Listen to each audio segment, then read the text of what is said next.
لو هنتكلم عن الحالة اللي جننت الأم البوست اللي فات، فاحنا هنا قدام المقولة اللي بتقول الأم والجنين يموتوا عشان الدكتور يعيش. لكن للأسف هنا كمان الدكتور مات بعدها ب3 شهور. قرار طبي خاطئ يؤدي إلى تغير في نظام التاريخ الملكي البريطاني. وفاة طفل أثناء الولادة كان هيبقى ترتيبه الثالث على عرش بريطانيا. 6 نوفمبر عام 1817 وفاة الأميرة شارلوت محبوبة الشعب بسبب مخاض استمر 50 ساعة. تولي الملكة فيكتوريا العرش ولا تصبح واحدة من أكثر الملوك نفوذًا في الوقت ده. وفاة الأميرة دخلت المملكة في حالة حداد لمدة أسبوعين واتغطت البيوت كلها باللون الأسود.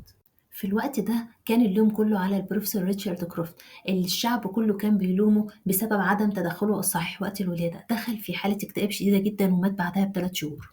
سبب الوفاة هي حالة طبية بنسميها obstructed labor أو تعثر الولادة، ودي هنتكلم عنها بالتفصيل في بوست لوحدها.